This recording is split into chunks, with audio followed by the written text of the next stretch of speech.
something happening with the other microphone. The other microphone is clipping. Can you please? Yep. Close it down. Close it down. Close the other microphone. Is down?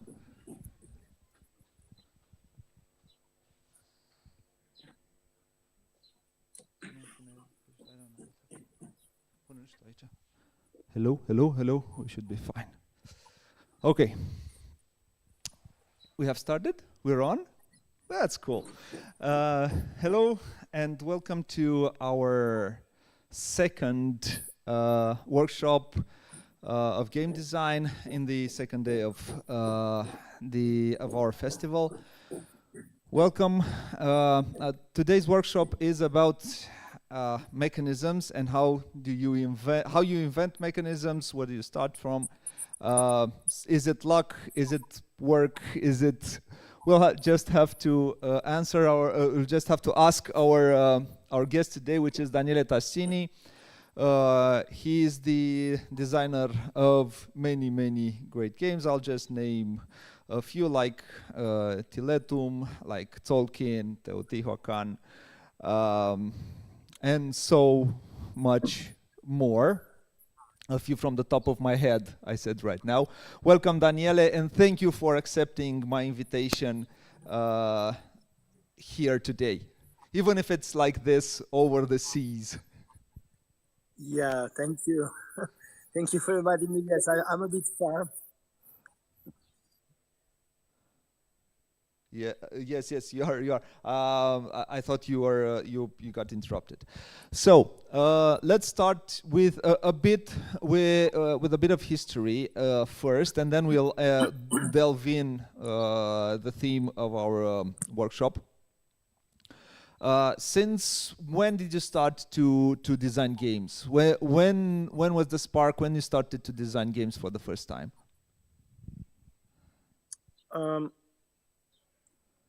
I started designing officially in 2011 when I developed my first game that was Tolkien. So that I used to be a gamer, you know, as everybody playing games, and probably the design in me has always been there. I was designing games since I was a child. So, but I never. When I found out that actually somebody who really designed the game I was playing, so I said, okay, why not? Why shouldn't try to do something? So you started when you started designing since you were a child. You played a lot when you were a child, and no, what I mean is that I was very creative, you know. So I was setting my own rules for what I was having in my hands when I was a child. Like could be little soldiers or Lego or whatever. I see. So it means that there was a skill that I always had. But then when I was already way adult and started playing the Euro games, I start thinking that I have many ideas in mind on how to develop that kind of games. I see. Did you?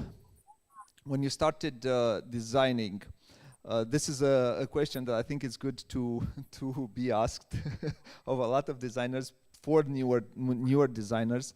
When you started to design, how much time did it take you to publish your first game from the first moment you started to design? Honestly, this is really not an example to give to new designer, because it has been exceptional. You know, it broke all the rules of the field. Because my first project I've been working on, it was Tolkien, so I had the right idea at the right time. It took me a few months to develop the game. Like I started in January with the raw idea of the Mayan calendar to build the game on. And I had the first version of the game ready for the summer, and I presented it in Essen of the same year to CGA. And they took it immediately. It's like a fantastic story, you know, because normally it doesn't work like that. Normally you write emails to publisher, most of them they don't reply you. When they reply you take time to show your games. Many of them they say you're not interested, or if they are interested, they ask you the prototypes. Then they take months to evaluate it. And if you are lucky that they are interested, you know, it might take year since you start when you see your game published. In this case, it was exceptional because I presented the game to CGA at the time, and I was presenting the game also to a couple of other publishers, including Lookout. I left all the publishers that I showed the game, they wanted the prototype to keep to try. I decided to leave it to CGA, and then I went home and started to work on the new prototype to send to the other publisher. After 1 week, CGA wrote me back and asked me if the game was still available, and if in that case they would do it for the upcoming year, and that would be their main project for the year. So, and they asked also me something that normally never happened in this field, because, you know, idea normally has no value. So no, in our board game field, it's very rare that people really copy someone else's idea. So and I remember that CGA asked me, if you give us the game, please don't send any prototype to anyone else, because in this case they might copy it. So that was the rest was history, because this was 2011, and in 2012 the game came out. I see. If you started talking about Tolkien, can you share a bit about how did practically the game is the mechanism of the game, is the rolling of the wheels. How all the process started, and because this is a joint design. Did it start from you? Did Simone came after and added some things? How the whole story was created? Well, most of the games I developed with Simone, it started when we were. Oh, today is really very noisy here. Sorry. And normally, when we were driving from some game event, or yeah, so during the trip in the car, we started brainstorming about things. So we used the hours in the car to talk about the idea, the mechanisms, and then when we arrived to a raw idea and work on, we start to work on it.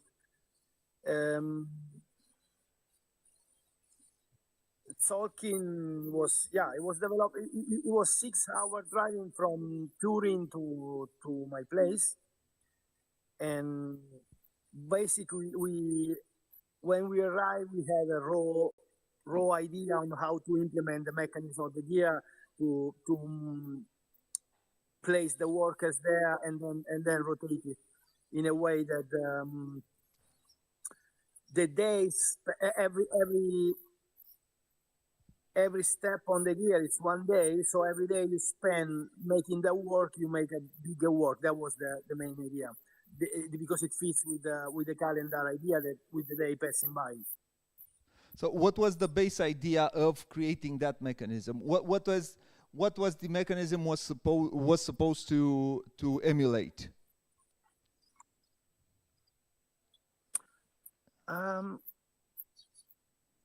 Okay, at the time, my model of game was Kalos. that's a perfect example of worker placement. The idea of the mechanism in this case, it's weird because in the mechanism, as you said, the mechanism, it's the game itself. The game, it's a mechanism. So the idea was to make a game out of this gear, this calendar that was fascinating me. And the model was a worker placement because that was what it was fashion at the time. So yeah, I told you, placing the worker on a gear and move it. It was what it was flowing in my mind until I clarified the way to make it works. So with details, I mean, then you start thinking, okay, I place and rotate. Then you see, no, this like this, it doesn't work. So you place more than one. You place on one gear. You place one more gear. Then you have to discuss about it until you see the mechanism make sense and actually work. I see. And you said that, of course, you made this mechanism, which is still unique today. I think nobody took it and did something with it. There's nothing really similar even to this day with what Tolkien did. But you also have to build from that a whole game. You had this, so this is the, let's say, the action selection mechanism that then you create the whole other thing. How was everything else built on top of the main mechanism of the game? Okay, my usual way of developing it, more or less, it follows the same path. I start from a mechanism idea, so even my other games like Tiletum or Teotihuacan or Tekenu, I start from the abstract idea of the mechanism. Tolkien is a bit of exception because the mechanism and the settings is the same thing.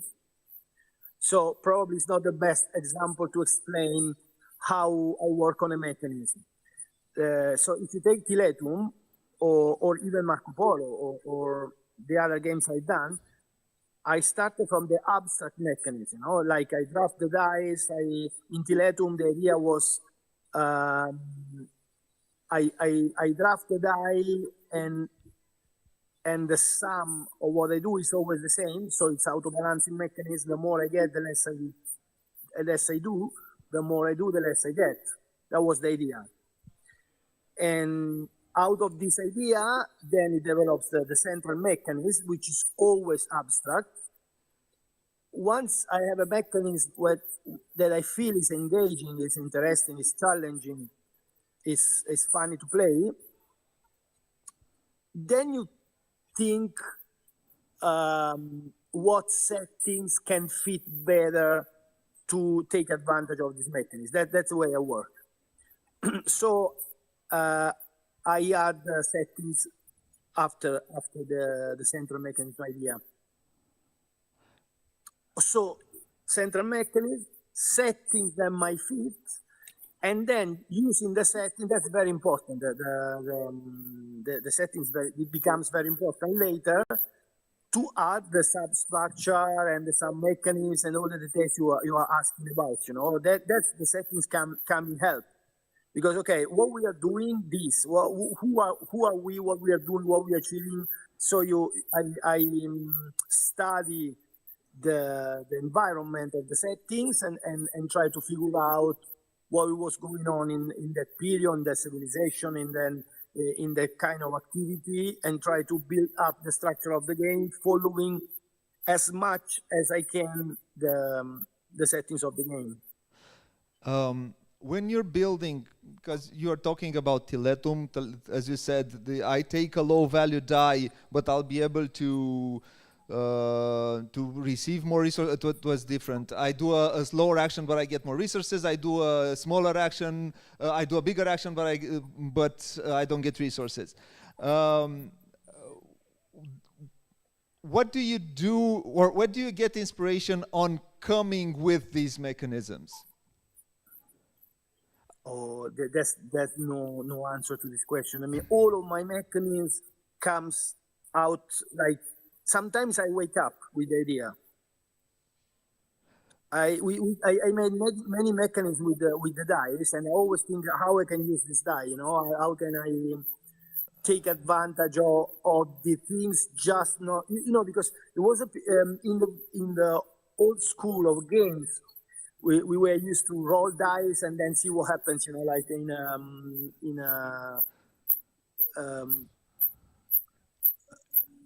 Elia version of the games. Then it has been a period where the dice has been banned from the games because it was considered evil, you know, like coming from Monopoly, from Risk, you know. Yeah. So when the German games came out, basically they say, okay, no, dice is very bad things, and you don't have to use it. And I started. I think I was one of the first designers with Marco Polo, together with Andrea Chiarvesio, with Kingsburg, and then there's been Troyer. So there were a few, at that period there was few games that was taking dice again and trying to explore new way to use them. So in Marco Polo I still roll them, but then I use some compensation mechanisms. The other games I've done, I found different way to use these dice. In Teotihuacan, in Tiletum, in Tiqueno, in Tabannusi. There are all different examples on how you can use the dice without just rolling and use the result, you know? Yep. So the drafting is in itself, to me, is one of the most interesting kind of mechanisms, because you challenge, there's no obvious better move than the others, you know? And since there's the rolling the dice for everybody, it means you have a different setup for every single game. So it will never be a chess game like you prepare your opening before starting the game. You have to see what the game offers, and you have to adapt, and you have to understand what is better in this game to do. And all the players have the same options. And this is the way I prefer to develop a mechanism, giving a challenge to the players and let them decide what is better and compete each other. And the rest of the game finds a way to balance things with what is inside, as much as you can balance things. The balance in a game is a very sensitive topic, you know. It's not an easy task, and also there's not only one way to do it. So we need to approach what part of the topic we are talking about. First of all, balancing the game is something I do only at the end, because as long as the mechanism is not perfect, you are not satisfied, and you keep changing it, then you have to change the rest. So one of the things that happens most of the time when you play test the game, that the gamers, the players, give you feedback on balance. You know, like you make them try the game, they say, this style is over powerful, this strategy is not working, you know, and that's totally useless, you know, because I'm testing to see if the game flows. Because it's totally useless if I go to balance every single tile and value. If then I change something in the central mechanism that change everything. So you need to rebalance everything. So to me, the first step is being sure that the mechanism works, flows good, and it's interesting. Then you build up all the other substructure of the game and need to be very oiled together with the central mechanism. At the end, you go balance the value. With the time and experience, I find that even the first draw of the components I draw are more or less balanced, because I got the feeling, you know, on how the things should be. So in a raw way, they are always balanced. But going to the real meaning of your question, how do you balance a game? It depends. I have some colleagues, some other game designers, who put everything in an Excel sheet, and they balance the use of every single resource, value, action you do in a way that they are perfectly balanced. And this is a way to do it, which I don't like, but it's a way to do it. If you play a Stefan Feld game, it's always perfectly balanced. Is a clock. That means that whatever you do, you know that the rewards you get is valued correctly at the right price. Sorry? It's valued correctly. Yeah, You get the right price. To the force you did, you know? Okay. Yeah.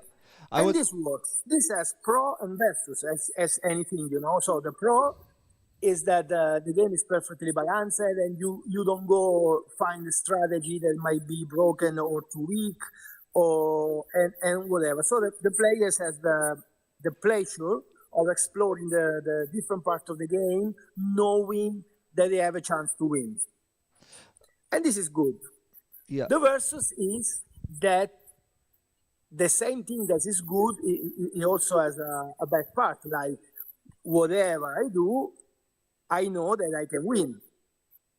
So if on one side this can be considered a good thing, on the other side it can be considered a bad thing, because it take from the players some of the most difficult choices to take, the dilemma, you know. So my way of balancing because also depends on the central mechanism. You know? If I give you a draft of something, of dice, or cards, or tiles that are randomly chosen at the beginning of each game, that means that at each game you have a different setup, which you should read and evaluate. If I would make all the cards, all the dice, all the things perfectly balanced, there would be no dilemma, because it means whatever you take, more or less, it gives you something. So I do components unbalanced on purpose, or not unbalanced in absolute way, but unbalanced compared to the actual settings. This means that every single new game gives you better choices than the worst choices, better path to follow and worse path to follow. And this is the challenge to the player, to read it and to understand what's best in this specific game, because this specific tile or this specific die in this game might make you a win. In another game, it might be useless. Uh-huh. So the balancing comes from the choices of the players. I understand. Yeah. Well, and that comes also. That's why I brought up Tiletum, because it came into my mind the idea of big die, low action, low die, bigger action. So you practically have a choice in the way you do your further actions. We talked about Tiletum. In Tekhenu, you have a very interesting mechanism. Was that created first, or was before you thought about the idea of the sun going through an obelisk, or going through being blocked by an obelisk, or was that after? After, sorry, I didn't get the question. Before or after what? So the idea of the dice in Tekhenu is that the mechanism and the obelisk, you mean? Yeah. Compared to each other. No, the idea is that the sun comes and some dice are on the light side, some on the dark side. Was the mechanism first invented, or it was the theme that drive that mechanism? No, in this That's case was the theme, the theme of the sun. But I have to say that Tekenu is an evolution, a complex evolution of the Tiletum mechanism, because I came out with the Tiletum mechanism before Tekenu. Uh-huh. Then Tiletum has a long process for several reasons. Then I'm not going to explain now, but it took times and was bounced between few publishers before getting to the final version and coming out. And in the meantime, I did Tekenu. So you can see, if you analyze the two mechanisms, you can see that Tekenu has a lot of Tiletum, but it's more complex, like it has another layer on it. The idea of Tekenu came exactly like this.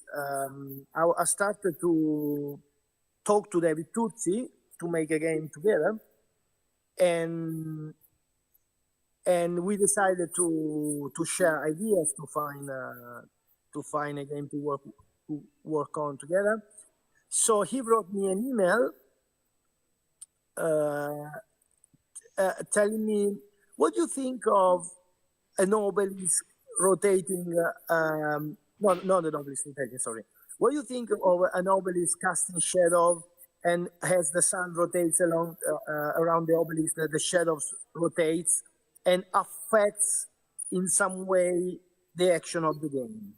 So why don't you come out on one of your famous mechanisms using this idea? So I took the challenge and I came out with starting from the Tiletum mechanism. I came out with what is the Tekenu mechanism.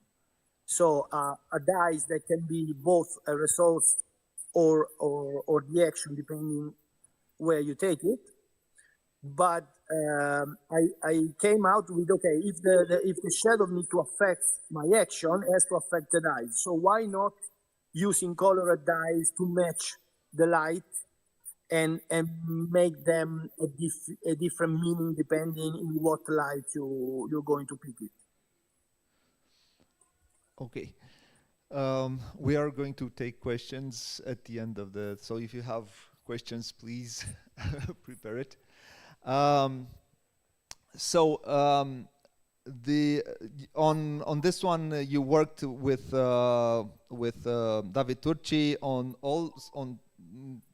I think Teotihuacan is one of the games that it's only you on the on the cover.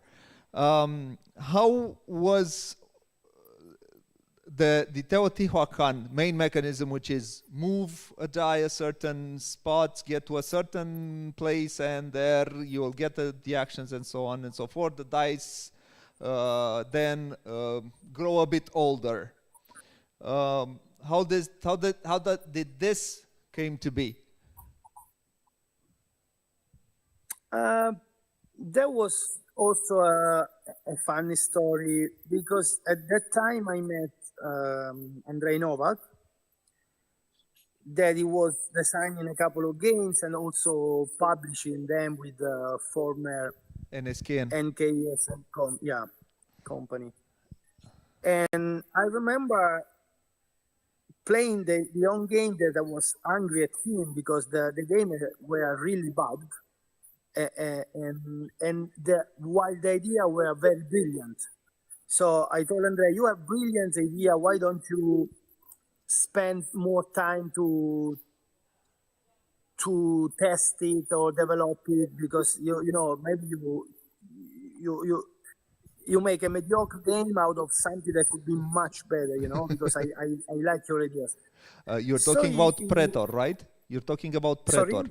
You played Pretor with him. I'm talking about Pretor and Versailles. And Versailles. Uh-huh. Yeah. Pretor was a good idea with developing a quite boring game. Versailles was bugged, wasn't working.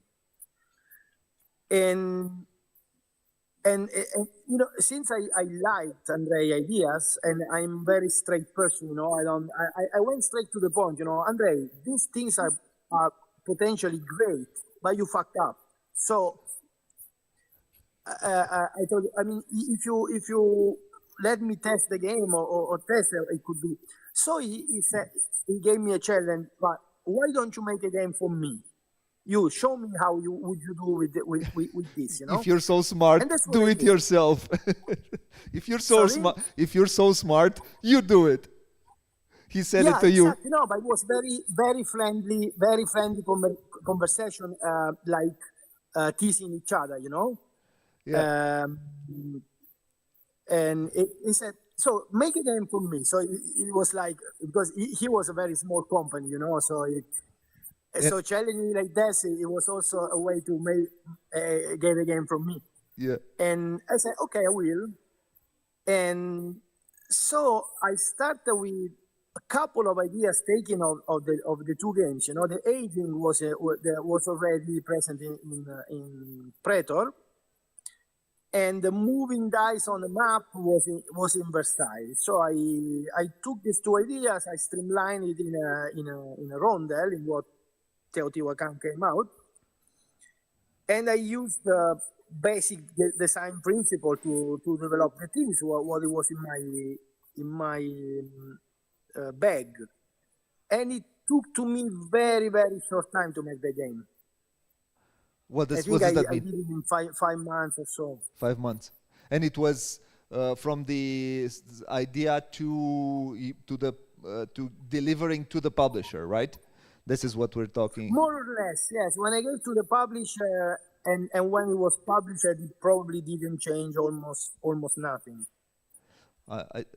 He kept it almost like that. It changed over time with the two expansions, and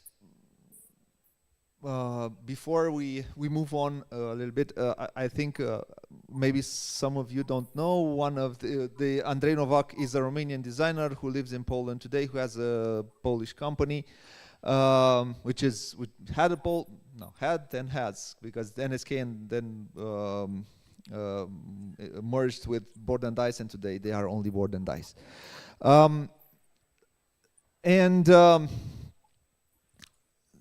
Just a quick note for Marco Polo. I think Marco Polo is one of the I would say straightforward action selection mechanism. You roll dice and then you place it. You use dice as workers and then you place it depending on the value. What is different to Marco Polo a bit is the great powers of every character that you can have in the game. And how hard is it to develop every character in a way that it will work with one strategy, or it can balance, and it can balance all characters in a way that players will not feel that they pick the small straw?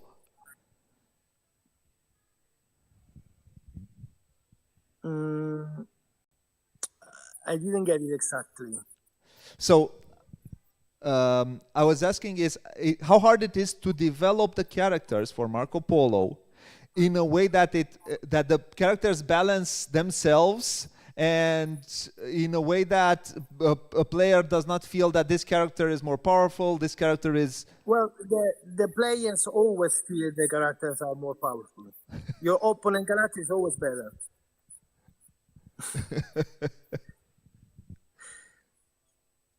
So, making an asymmetric power, it works pretty much similar to any game. You have a set of rules and you break them. Yeah. So for each rule, you break the rules and give the power to break that specific rule to a character, more or less. Then you invent something, and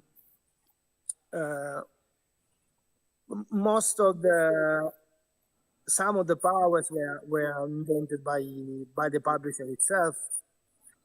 I can say the with Rashid. I don't remember the name. The character who doesn't roll the dice. Yeah. There is a character, who doesn't roll the dice. Yeah. Rashid. I don't remember. So that was funny because it came when I was developing Marco Polo. I was at CGA in Czech Republic developing the expansion for Tolkien. So I made Marco Polo be tried to the CGA staff, especially to Vladi Achvatil and Petr Murmak. And Peter was arguing that no, I can't. I mean, this game, it doesn't matter how good it is. I can't play a game where you have to roll the dice and a better roll, it gives me a better game. And even if I was trying to tell him, look, there are compensation mechanisms, and also some of the action are better with lower dice. And if you roll all high dice, which generally is better, but then it means that all the action you are taking later, you have to pay much more. So a balanced roll is better than rolling everything high. And if you roll everything low, you get some mechanism. Of course, it's not. I cannot claim Marco Polo mechanism is perfectly balanced. There's luck in it. You roll dice, so there's luck. But it's not that much as some hardcore gamer might think, you know. So I remember this conversation with Petre that was a challenge to him. I said, okay, you think that rolling the dice is the only way to affect your game. So take a character, don't roll it. Choose the numbers. Choose and he played that way when you tested with him, and he played that way. Yeah, of course. You know that's other character has to have some other powers to compensate. You know. Yeah. But I mean, if rolling the dice affects you so much, use this as a power. Don't roll it. You know. Yeah, but that only one can take that power. There are not too many. Well, honestly, I never pick that one when I play. It's much better, for example, not to pay action. Yeah, probably. Which, if you're totally unlucky and you always roll low dice, then you're fucked up. But on a medium, of an average set of value of rollings, it's you'll be doing fine. It comes to the percentages. Most of the time, the luck you're gonna roll low, you're gonna roll a bit higher. I never found Marco Polo to be 100% luck. Let's say it has some luck, but it is Well, it might happen, you know. There are bad days. There are bad games where you really roll the wrong number at the wrong time every single turn. And when it happens like that, it just happens. Yeah. How much do you let publishers intervene on your main mechanisms or in mechanisms in the game? On the main mechanism, zero. I mean, when I present a game to a publisher, the main mechanism is oiled while working, and I don't let them touch it. They can act on the side themes, on the balancing, on some specific components, some rules, but not the core, never the core. Never the core.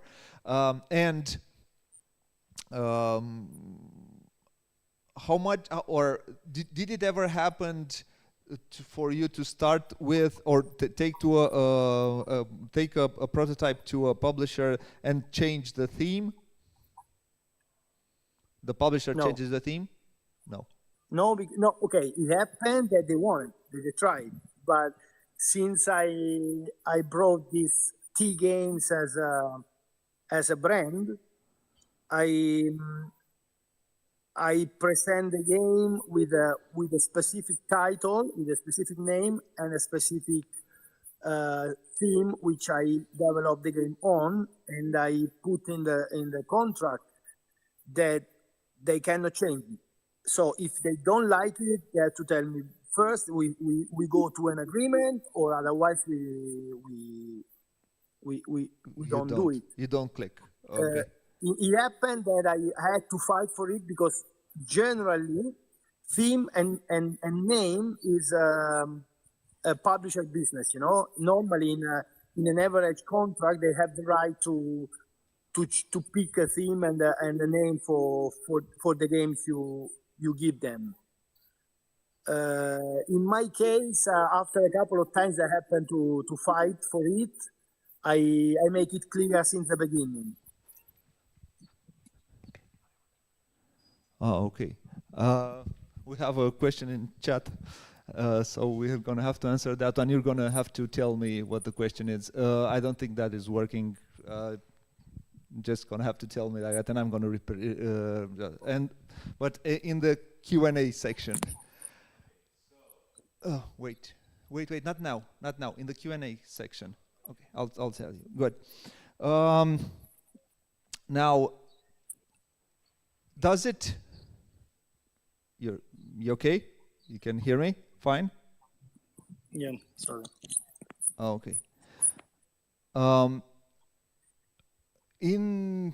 Now you're a big name. You had the luck. How many mechanisms you still have in your drawer that have not seen yet a more developed side? Quite a few. What does that mean? Quite a few. It means that I never had the time to develop all the ideas, the mechanisms I would like to develop. I don't know, 10, 20, 30, 100? Oh, well, no, I don't know, maybe 4 or 5. There's still the Tenochtitlan game that you were supposed to close the trilogy, the Mesoamerican trilogy after Tolkien and Teotihuacan, which is a dice drafting mechanism with some twists, with some features. I see. I have another mechanism based on the gears. And are we going to see a new version of Tolkien soon? That's a good question, because it was supposed to be out in the last few years, but then the CJ has been busy with other projects, so it kept postponing. I already presented a new version of the game with some changes, and they are on the evaluation. I mean, they are supposed to do it, but I still don't know when. Maybe next year. Okay, so it's coming out. Now, I would like to redirect to some of our people in the audience. I will, because something happened to the other microphone, I would kindly ask you to ask the question and I will repeat it. So it's, so who wants to, please? Yeah.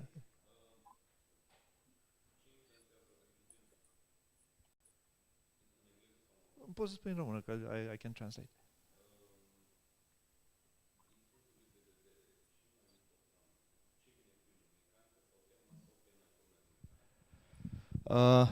The good old question, from your point of view, mechanism to theme or theme to mechanism, which is the way to go for yourself? Well, I already you kind of said it. Yeah. The game is the mechanism. For him, is always mechanism. He always goes for. If you start from a theme, it means you didn't start anything. You just postpone the challenge of finding a mechanism for your game. Unless it's a simulation kind of game.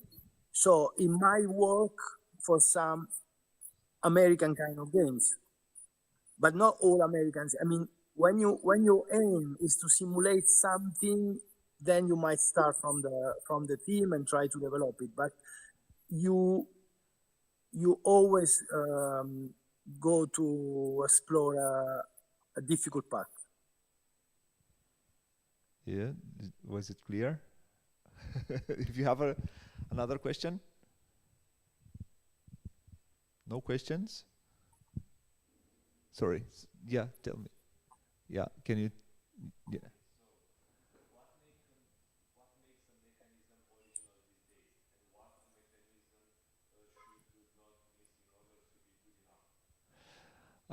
So what? Let's start with the first one. What makes what make? Okay, what makes an mechanism original these days when you have so many games that are coming out? How can you make? What makes, a mechanism original? That's a good question. I mean, it's every time it's more difficult to find something more original, and no mechanism is ever 100% original. You always get inspired by something you have seen, or you might want to make a twist on something already used, or just use a thing in a different way. But, there are few archetypes or mechanisms, and you play with them. So Tolkien is a very original mechanism, but on the base, it's a worker placement. Yeah. So. And some contract fulfillment. Yeah. Making it. What is original mechanism? It's a mechanism that presents some original feature. So an idea, a twist, a step that nobody used so far. Is it hard for you these days to invent something? You fight a lot with ideas in order to not come out with something that has nothing original in it. Say it again, sorry. So do you fight with what?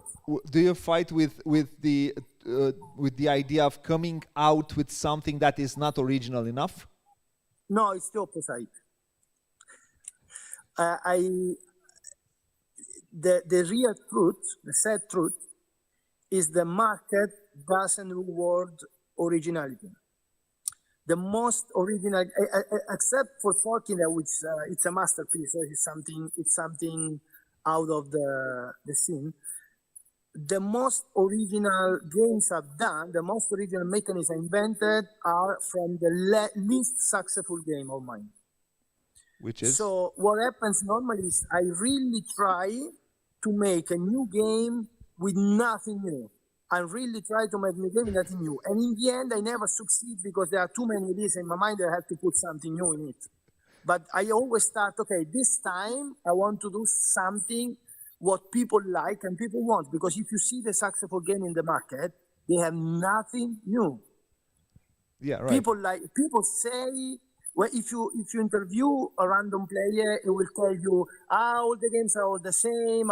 There's nothing original. There are no new mechanisms. When you do something original, they don't like it. They feel comfortable with what they know and what they are used to play with. Right. I think Tabanusi is the. Let me refuse. I'm getting a call. I need to refuse it. Sorry.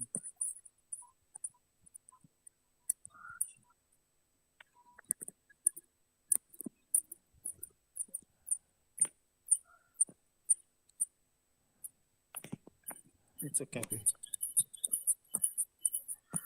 I think Tabanusi is one of the most original games I've done. The mechanism is brilliant, and the mechanics in the game feature a very high level of player interaction, which is what normally it lacks more in Eurogame. If you ask players, they say the Eurogames are more or less all the same. They are multiplayer solitary because there are no interaction. So, of course, on one side, you don't want bad interaction like in American games. You don't want to hit someone else, to address or attack someone else directly, So, having a high level of interaction, which is positive, is a challenge for the designer. And Tabanusi is a perfect example of this. There's a very high level of positive interaction. The thing is that players they must cooperate in a certain way to get advantage themselves. Yeah. And the truth is that people don't like to do it. People complain about the interaction, but then they love multiplayer solitaires. Because when they have to take account, you have to build something, it has to be yours. If somebody can mess with it, they hate it, even if you get advantage out of it. Yeah. So we should expect absolutely no ingenuity in future games. What was the second question? Okay.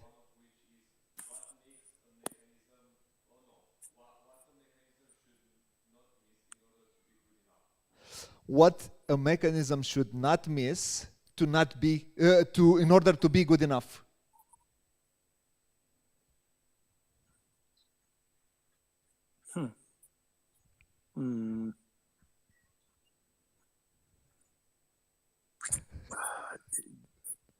Tricky.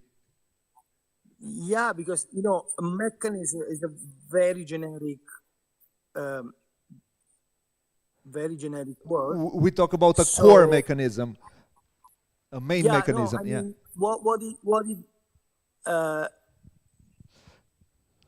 what it doesn't have to miss? Being engaging. The thing is, you play the mechanism and you feel like you want to play it. Like when you draft something, the feeling of picking something from a pool and making the best choice out of what the other player can do, this is something very engaging. You do it and you want to do it more. You want to do it more and more and more. So it means it works. So this is the feature. It's not a technical feature. It's a feeling feature. The mechanism to be good, it means that players love to struggle to take the right decisions. When you place a worker, it's loving to pick a place among different choices and thinking, okay, if I don't get this now, can I do it later or not? You love to struggle in taking this decision. It means the mechanism work. Yeah. And the third question?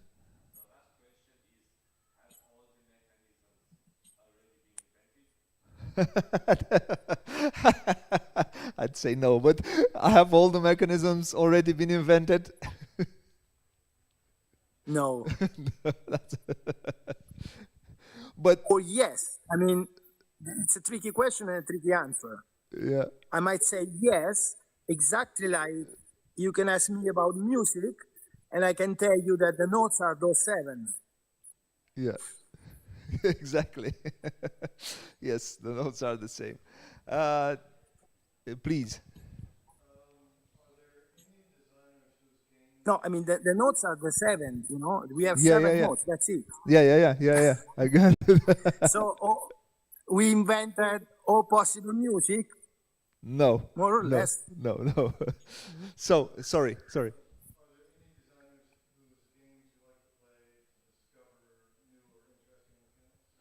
Are there any designers are any games from certain designers that you like to play where you're going to discover certain mechanisms? Did I like to play that? So I didn't get the second part. Are there any designers whose games you are playing to find certain mechanisms? To get inspired? Yeah. To find. Sorry, I really don't get the meaning of the question. So if you look forward to certain designers' games. Okay, if I want to get inspiration of new mechanisms, if I look at a specific designer. Not necessarily inspiration. The idea of playing certain designers' games. If I like to play more certain specific designer than others. Yes, because you find something interesting in those games. And so. Yes and no. I mean, you don't have to have prejudice, you know. Sometimes a new designer come up with a brilliant mechanism, so you just have to try a game, and or somebody you get disappointed. You take a game from a very famous designer that you loved, and then he came out with something you don't like, you know. So of course there are few designers which I used to appreciate most. Stefan Feld is one of them, even if he has a totally different style than mine in designing game. I generally love playing his games. Not all of them.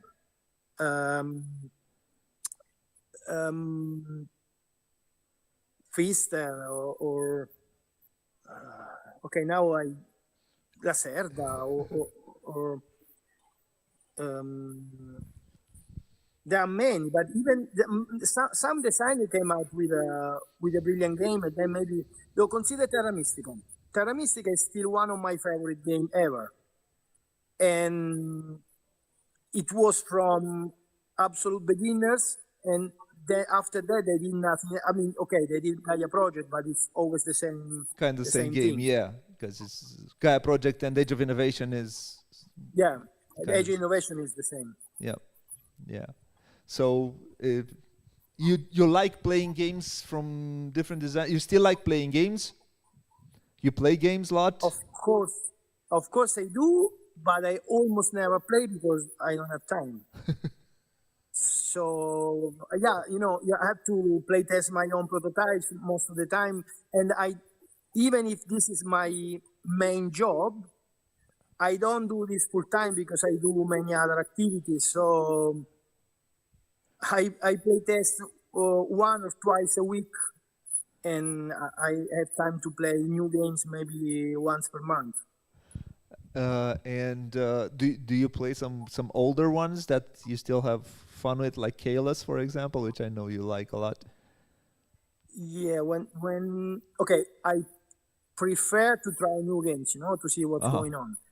But when there are maybe other players, when I introduce new players to games, I always make them play the classics. Okay. Any other questions? Please.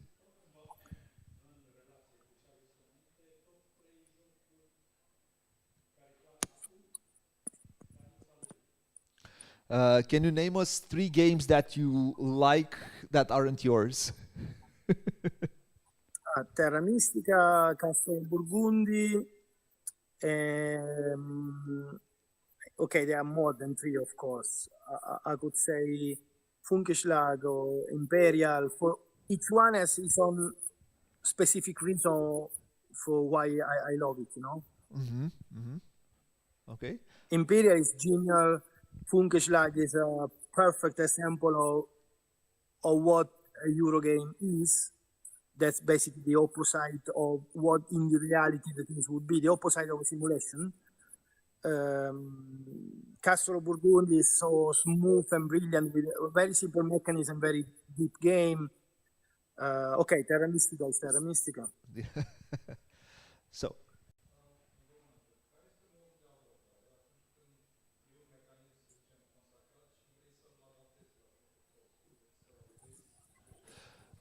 What do you do? How do you approach finding a mechanism that you like, and you add some of those things from those mechanisms into some of your designs? No, there's no specific. I told you, you get inspired when you like something. This comes into your mind, and maybe you think of something generated by the concept, or a part of the concept used in a different way, or maybe sometimes it's visual. I'm very visual, you know. When I think about the mechanism, I also think how it looks on the table and how you interact with it. So sometimes I see something that triggers me something physical to do that is not even related to the thing, but it gives me an idea for something else. So this is very personal. I think every designer has its own features to come out with the ideas. I think it's hard to do that.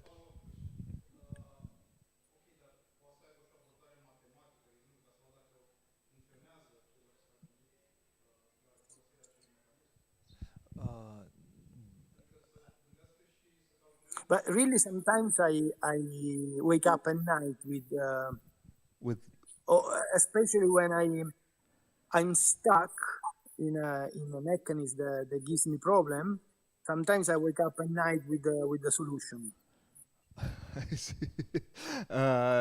I think in a way he also talked. He doesn't really do a mathematical approach to his mechanisms.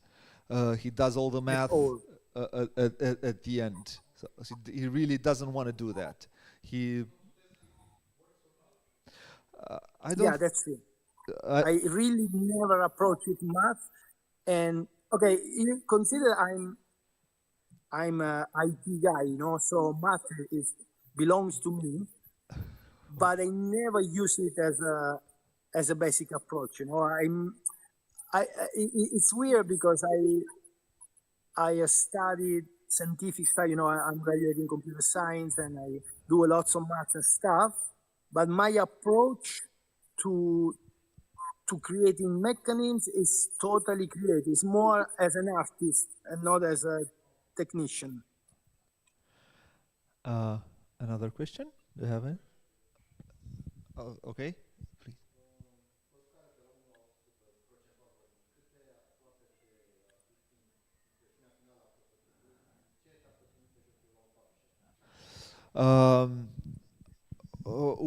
Percentage-wise, when you send the prototype, how close to, from your point of view, of course, to the end you send it to the publisher? Say it again. So, percentage-wise, when you send the prototype to the end, how close to the end game, to the final version of the game is from your point of view? From 90 to 95%. From 90 to 100. From 90 to 100, no, right? I'm saying that some little things always has to be changed. So 90-95% ready. No, your question is how ready is the game? Yeah, exactly. Yeah. That's the. Yeah. So I would say from 90 to 95%. Of course, in the beginning was less. You know, we had to work on Tolkien a bit more, on Marco Polo a lot. There are some other games who took longer stage of development after giving to the publisher. But with experience, I learned to develop the game till the end. So every publisher wants to change something, but the game I give them. It just needs maybe the last step of balancing. Mm-hmm. Okay.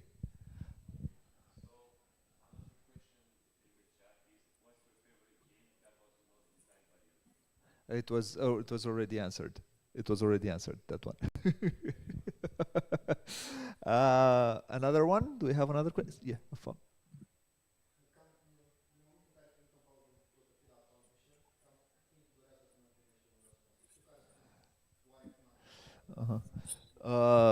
Well, I don't know if it's 100.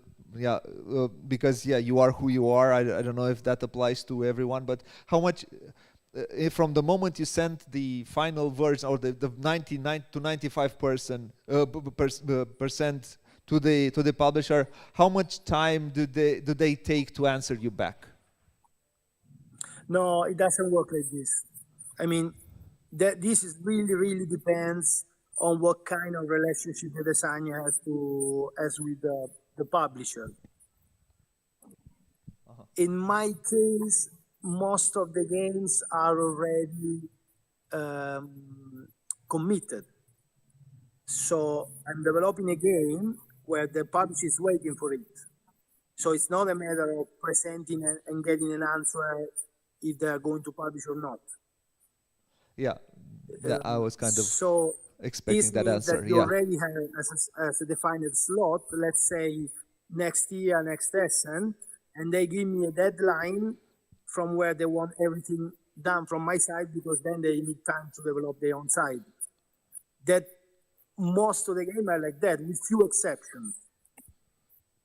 Yeah, so it's kind of, it depends practically on the on the level of the designer somewhere. If you're well known, well, it's probably easier. Not only on the level, but also on the, I mainly work with board and dice. So more or less, unless different agreement, because for their own planning or for my own planning, every year I give them a game. So I know more. I when I have the idea, I show them in the beginning to say, okay, this is what I'm working on. You like it, and then they give me a deadline to present a product that they can evaluate for the final decision. So it might happen that I don't make it, or they don't like the game, but it's very rare, So most of the time, I know what I'm doing for who and in what time. Okay. Another question? Any other? Thank you very much for coming. I want to thank you, Daniele, for taking the time to do this with us today. Hope it was a fun time for you. Yeah, sure. See you next lesson. Can't wait to see what you're coming up with. And wish you a productive year, this one. Thank you. And thanks for inviting me.